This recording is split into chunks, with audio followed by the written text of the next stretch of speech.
Hey guys, welcome back to our channel. My name is Elena. And my name is Bjorn. And this is Vikings React. This is part 2 of episode 2 of season 6, part 1 of Vikings? Yeah? Yeah, you got it right. That's a lot of numbers. Well, okay. Let's jump into it. Yeah. So the other thing about the attack on Constantinople is it happened in 907, as far as we know. Okay. So if we want to try and date the show, I know we talked a little bit about how all of these different characters lived in different times. They didn't really exist at the same time. Yeah, it's a bold feat to date the show. Yeah, and as far as Ragnar's character, he's kind of a conglomerate of different characters from the history that we know, essentially. Yeah. So it's very, very difficult to date the show. But if we're talking about Oleg now, if he is in the show, and we're talking about the attack on Constantinople, we're talking about somewhere around 907. Roughly. Yeah. And if you want to look at more historical examples, so the show started with the first raid at Lindisfarne, 793. Right. And they actually did that little intro part with the, that first misinterpretation like a few years prior, which I thought was a really nice touch. But anyway, so they've also included the Great Heathen Army was like 865. Something like that. The discovery of Iceland was in the late 890s, early 10th century. So right around that general time frame. But it wasn't really like inhabited and like on a larger scale until like the 920s or so, I believe. I think if we're talking about Like the time period right now. Yeah, period right now, despite the fact that some characters have no business being alive at this point, I would place this in, say, like early 900. Yeah, like early 10th century. Yeah, something like that. First chunk of the 10th century. We'll pretend that's what it is. Okay. Okay. You will meet my word, Prince Igor, the son of my dead brother-in-law, King Rurik. Correct. Igor is the true heir to the kingdom.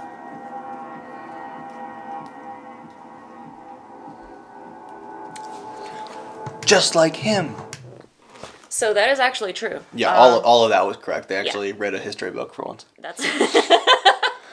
I'm actually pretty surprised. Yeah. Plus So of doll. Oleg was a ruler, but he was a regent. Right. To Igor. Yep. Who was The proper heir to the throne. Yeah, who was the proper heir to the throne? Who was Rurik. Yeah, Rurik's son. Yep. Yeah. Okay. Yep. What do you say his brother was?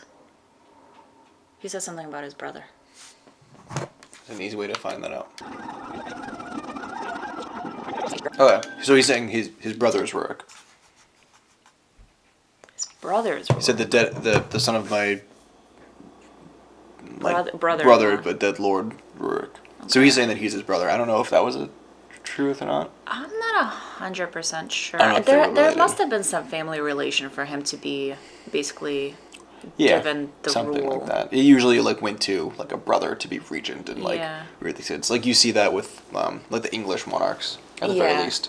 You know, like Richard and Henry and stuff like that. Yeah, I don't think if I ever read what the relation between Oleg and Rurik was. Yeah. I just know that he was basically the regent for his son. Yeah, because Igor would have been too young to inherit the throne immediately. So he would rule kind of in his stead until Igor became of age. Yeah. I'm a little impressed. Kings, man. Well, hold your horses. So far. we still got like a while to go. Igor is the true heir to the kingdom. Yeah, we're only a fourth of the way through. Yeah, but just like him. Like he wasn't the true heir, but he wanted to be heir. Look at those bonds of friendship building. Yeah. Getting stronger. Blossoming like a fresh beet.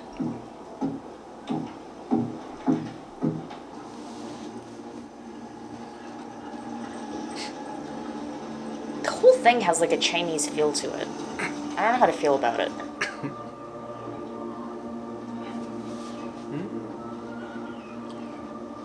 That looks almost right.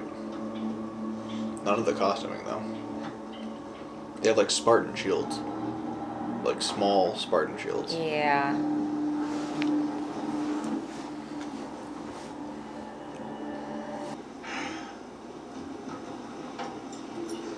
Is it true, as I have been told, that you plan to invade Skál?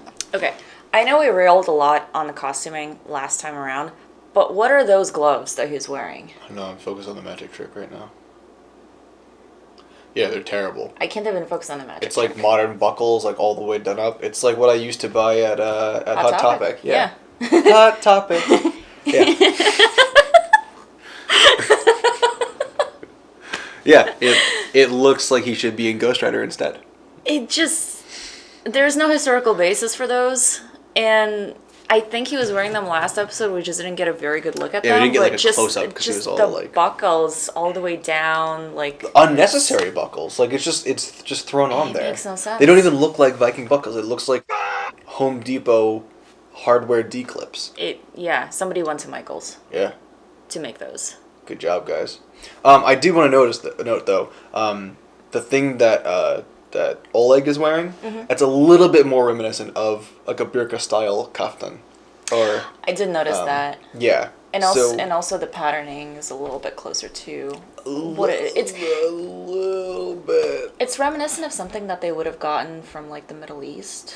I Yeah, like feel an imported silk. It Yeah. could pass as that, maybe, sure, and there's still like some things often embellished and built up, but so far of the episode we all saw last time in the first 15 minutes of this one, it's a better direction Right. with that style there. It looks like one of the more the recreated ones.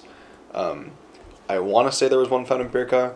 There was also one more found more like in Eastern territory, like in I think modern day Ukraine or Hungary or something like that. So it's more in line with that, which is better for the area they're supposed to be portraying. Right. For sure. Well done so far. It's kind of. That was weird.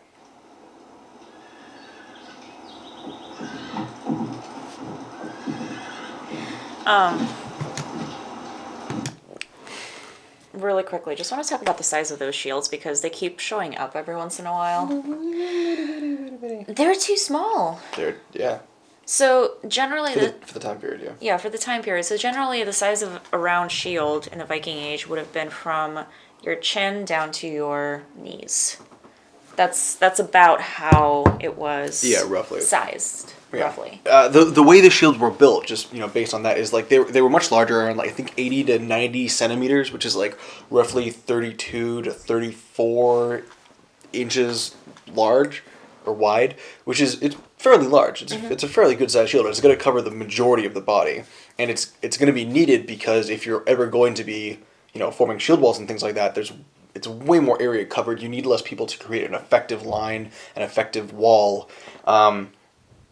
And you can still move it around really quickly because, in general, the shield itself, it's made out of a light wood. It's not that thick. It's very easily maneuverable, honestly. Yeah, and the other reason why we know that the shields were larger than the ones that they're depicting here with the Slavs is because a lot of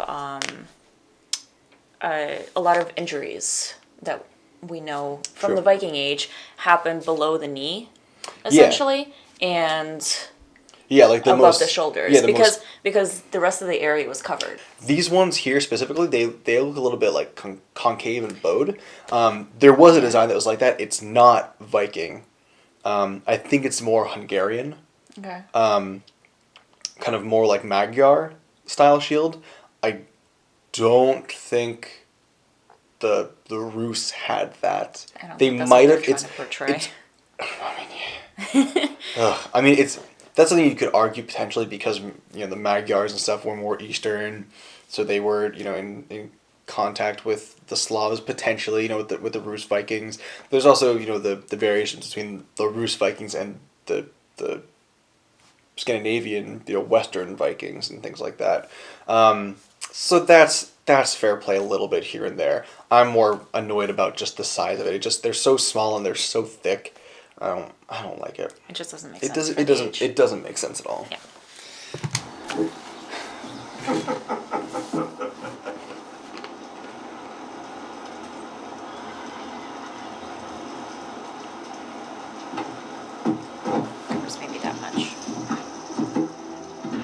covers maybe that much. Oh, their shields? Yeah. Nothing. So tiny.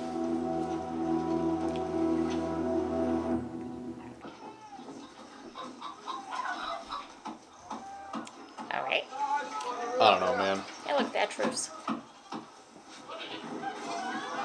Baby goat. Oh, little goats. A little baby goats. Jesus Christ, did she have a tool belt? There they are. Ah, hello. Did you see the fat little piggy? What? How was your visit to Kattegat? Do they still remember me? I need to see some more of that. What's happening down there? Björn Witzek. Björn is good. Why does she have a tool belt?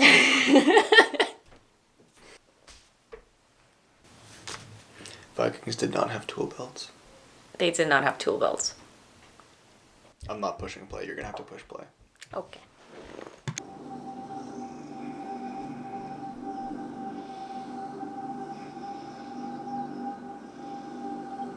Oh. It's the Outcasts. Yeah, it took me a second.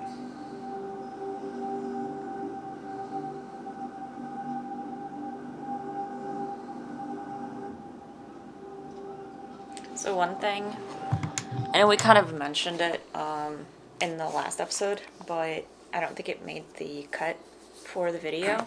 When we were talking about the outlawry, one of the things that we had mentioned was that they would not have been branded with a rune like that. Yeah. I mean, they didn't use the runes like that in the first place, but Yeah. yeah, and especially that one. Yeah, especially that one. They had a different system of rune writing. They used younger Futhark versus elder Futhark, first off. But, yeah, no, there's no indication that we have historically that they would have, like, physically marked anybody for being outlawed. Right. Or exiled or something. Which kind of begs the question, how would others have known, I suppose, who was outlawed or not? I mean, it was usually announced, like, at a thing. Mm-hmm. For, like, the whole gathering of people there. Yeah, that's true. So everyone would know. Yeah, exactly. And, yeah, they'd be publicly named and everything like that. So I think in terms of accuracy, just kind of looking at it from a high-end standpoint, I do feel like there were more accuracies in this episode somehow than the first one. Like, we kind of struggled with the first one. Yeah.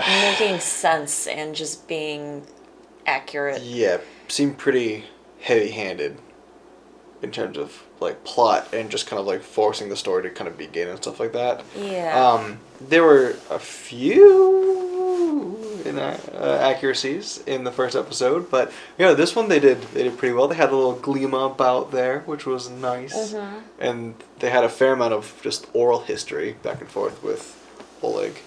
Yeah, and some of the Rus. They surprisingly got Oleg's history more or less accurate. I don't know how accurate the other brothers are to that story, but as far as Igor goes and everything, they got that pretty close. Yeah. After watching the last episode, I actually went back to do a little bit of reading, just because I couldn't really recall the Christianity aspect in his age, specifically. We had mentioned it briefly and we're kind of like on the fence. Yeah. So basically, what it is that after him, Igor took over the rule of Kiev. Mm-hmm. And after Igor's death, it's said that his widow, Olga, who may have been Oleg's daughter, we're not 100% sure about that part of the story, right. She took over the rule after Igor died. Yep. And she was the first person in that area, the first ruler in that area to accept Christianity. So before her, when Oleg was the ruler, Christianity was not the norm. Right. So the fact that he's Christian in the show is inaccurate. Yeah, and they had mentioned that, like, they had been Christians for a long time. Yeah, that's... Wasn't a thing. Yeah, that's not an accuracy. Yeah. The Christianity came after him. Right. But the rest of his story is a little bit closer to what we know of him. Yeah. I wish... I would love to see a scene of of his attack on Constantinople. I would really like to see that. That would have been awesome. That would be so cool. I was kind of bummed that he just came out with that being his story already. Yeah, like his little backstory. And it's That like would have been awesome just to see. Yeah, right? Probably above budget. It would have been great to see. I was hoping they'd go down there or They something could have like done that. it. Yeah, They could have used it for the attack on Kattegat later on in the season. maybe they do. But he's already done it. That hasn't stopped them before. I want to see it. They're jumping like 200 years back and forth. That's true, but I want to see it. I also want to see it. So we'll see if that happens. We'll see if it happens in Kattegat. Or anywhere else. Who knows? Yeah. But, yeah, no, overall this seemed to be a bit more historically inclined than the last episode we saw. You know, various historical inaccuracies and creative license kind of took hold of it. Of course, it has to. Yeah. You know, it's a drama with a Viking theme. That's very true. But a little bit pleasantly surprised by the end of that one. So Okay, so scale 0 to 10. Still including the 0, just in case. yeah, well, last time I said like a 2. Right? Last time was a 2. I'll say a hefty 4. Okay. Yeah, they got some points back. Yeah. Yeah, I'll say like a bold written 4. Bold 4. Like it looks like it has more weight to it, but it doesn't. How about you? I might go for a... I think I would actually agree with 4. Yeah. Yeah. Cool. I gave it a 3 last time. True. I would Yeah. take it up to a 4. Okay. So it's doing better. Doing better. It's getting Yeah. better. Yeah, We'll yeah. we'll see what happens. Thanks so much for watching, guys. We hope you enjoyed it. Don't forget to hit that like button, subscribe, and hit the bell to be notified of our future videos. And we'll see you in the next one. It's like part 2 of episode 2 of season 6, part 1? Huh. Why? Why do they do this? I don't know. Why are they doing this? I don't know.